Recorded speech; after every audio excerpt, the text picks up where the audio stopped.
When everything was falling apart, when I was going to give up with my life, when darkness surrounds that little girl, she was the light at that point of my life. When she smiled, I thought as if she was cheering me up to live my life the way I want and to never give up. Yes, she was the light that ends the darkness around me. Mani, nupi macha ado atay kana nate. Amuk hana masak ugi phangdana lotkibi CHEINA ni.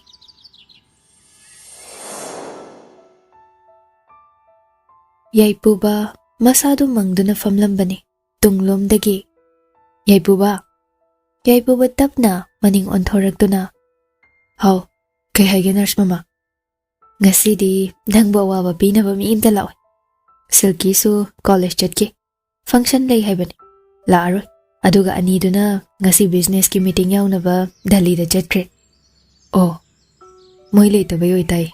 Ay na ngasi yam chiina khalisi. Hoy, moy leite. That means nang angawa na te haibasa proof tong na ba chance mani. Hoy nurse mama. Adu ba itong ningdreda. Hingning bagi uhul magre. Adum na haigano. Nangidamag leiriba mayam asina hotnariba sing asi yeng. Hoy, ay khangi. Yarese. Aigi cha CHEINA ga leirucho. Nasado anganga leiraga khara nungaibra yeng. Yaipuba phamlambadagi tapna hugatlaga. Hoy, ay sumi loinadaba guire. Ngahak matam lelugi. Angang ni kaina khanjanu ko hainu ni pura mapalaw bani. Chahi ga chanadaba wayam ngang bani. Optimistic yam oibani aikhoi CHEINA bise. Oh, aduna bo hina nungairani wari sanaba nurse mama. Lao mathaki magi kada leihobani. Hospital sidasu tongan barum ga thambro mage. Thaina mapa leiringai da thanambani. Macha anigi ka amama. Hospital sinane atombagini. Aduga hotel sina nubi sigi. Hanadagi sento ama boire. Matam kuina dagi sema abanida. Sigi phibamse soidana tarani khangdana. CHEINA gi mapa se tungi poram yatpa yamai. Thabak tawda cheksin bani. Aduna so ngasi asuk yam balan thumse tasin mangambani. Adubu nungaibada pamba makhoina aigi thawai oiba mabudi munkre. Aroiba mikupna lakpada hairambani. Aigi phamdagi. Mabu moina munkiba asigum aigi phamdagi aigi icha aigi iral amata matungda kanamtana mulhangano haina. Mana piramba ithauda ngasi dawnaba ai ngasi phawba hinglibani yaipuba. Nangna ngasi phangliba CHEINA adugum maya kanba CHEINA aina su phangki. Masak manade maram khene. Adubu CHEINA di ai su phangki. CHEINA koldo hojik su phawri. Nurse mama, ai mukton ba leite khalubani. Adubu masila labra. Mado khwaidagi lanba nangi WakhaL. WakhaL adunani nangi thauna pumbanam thaduna thamliba. Yaipuba nangna hojik lawriba saklon ase pangdabagi saklon. Saklon hong tamthiba mina kiba mina henchinba ngamdaba ol. Moina nangbu otliba sigilaman khumba khumdaba nangi apambani. Adubu nasana nasabu hanthana yengjaraga migi makhada leiba dudi nangto. Hoy nurse mama. Sidagi hena wa makha tade yaipuba. Adubu tamphana hariba sing adudi monna tasili. Anidu CHEINA bina leiriba ka adu yauraduna tamphana. Sana, tabro. Ima taye, kay haige. Yaipuba angang ni hairaga khumdorakliba paukhum aduda nokli. Sidi hainuni ne. Mani, loinara khangani. Chahi budi angang ni. Kokdi ne, kuntra suraba miga manabani. Yengba haiduni. CHEINA bi thongdo hanglaktuna. Who is there? Tampha nokli machanupi gi matauda. Yaipuba na. Can we be friends? CHEINA bi mamada fatyeng. Tampha na makok namlakpa duda. Yaipuba da onsilaga. Hoy. Ish. Maitay lolo ene. My life, my rule. Ay. Kukagadi. Sana. Dada se changhalu se manungda. Aduga ne. Dada ga leminaw ko. Hoy. Naibudi leminagi. Ado. Mayonda disturb to yadi. Help to bodi ay. Hoy. Moy dada se yam phabani. Ay. Profit plus profit gyangang ni side.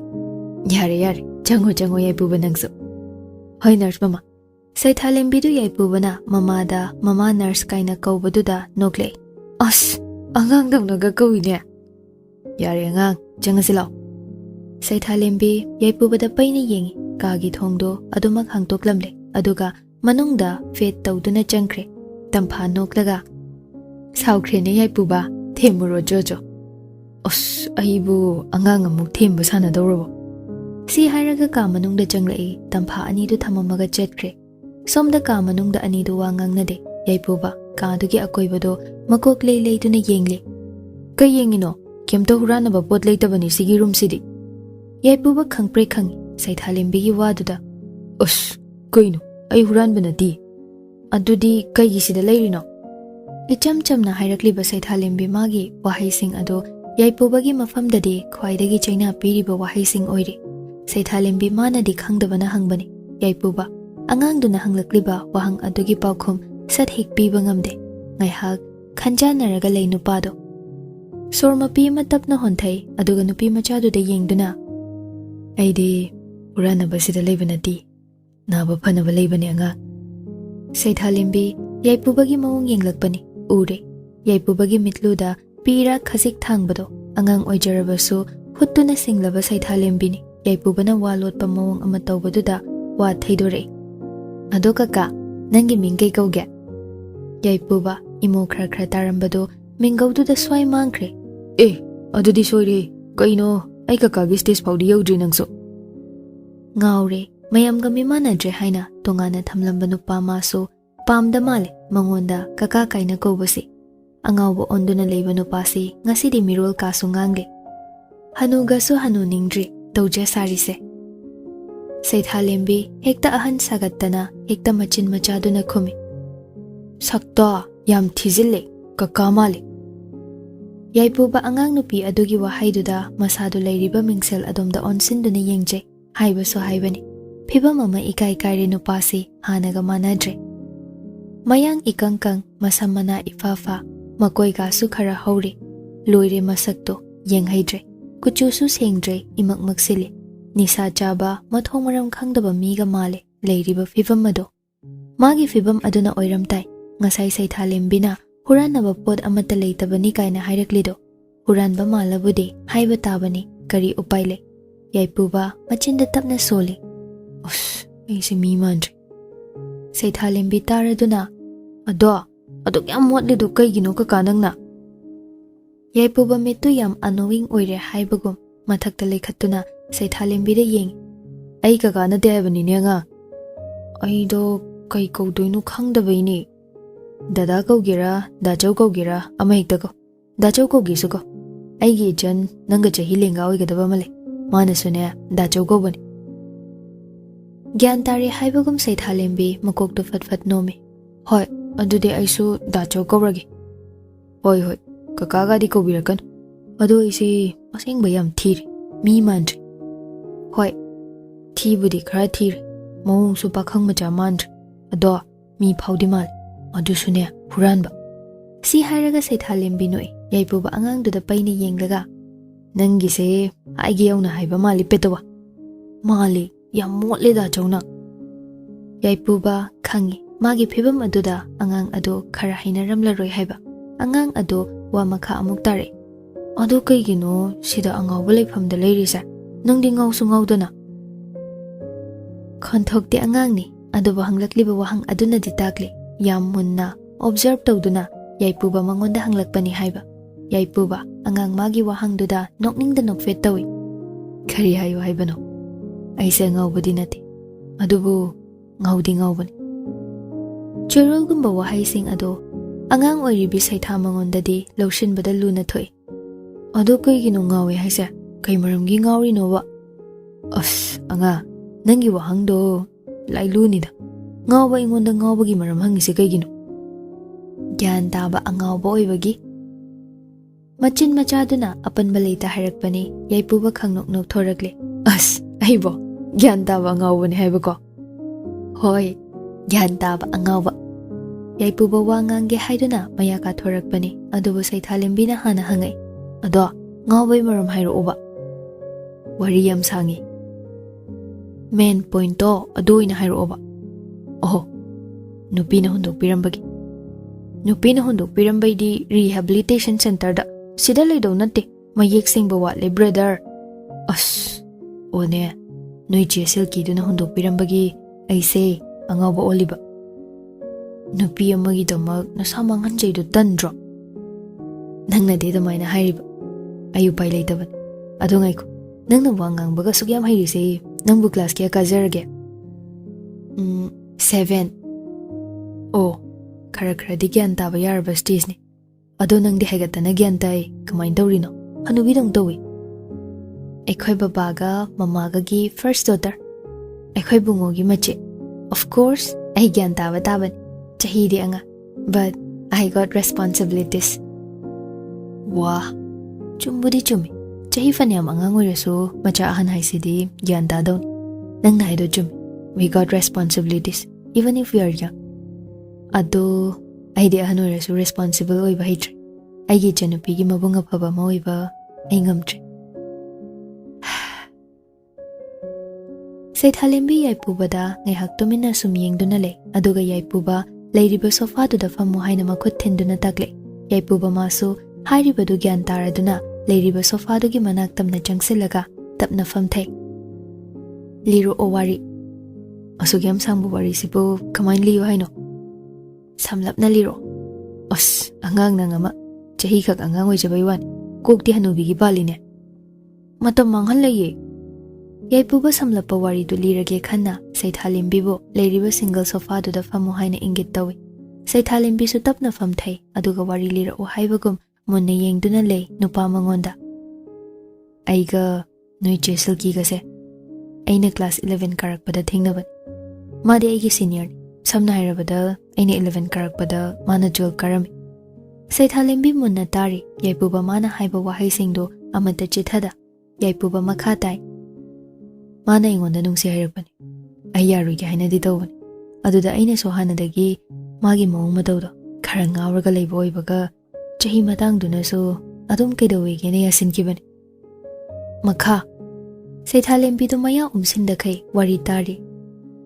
Ahanbadadi yam phasana nunghaina loinaram ai somasu adu magi maung matawdo khara leiraga tapna hongaki ai isana realize tawkidi matamduda I was deeply in love with her khangi ko ina haisa English ka thetlaga wa haibasida angangdo gyan taramla roina hairi ni magisi hoitai makhaliro yai puba mako khaifet nomduna imanaba khaina de engonda magi maung matawsingdo chithada nairakiban adubo aina pangubana magi mawalauduna makhoi bu yeknaba magum ukiban madi ai koina atopa nupa mayam amaso flirt tawram icham chamna tinai khaluba mamana basingso achambam toiramti mana ibu sejina bayaba sejinaram aiga loinai haibagi namada aigi ima pabungi power fau moina lana sejinaram khanglakpa matamdadi aigi mingchat loina loiram aida natana ima pabung buso moina illegal trading tawbada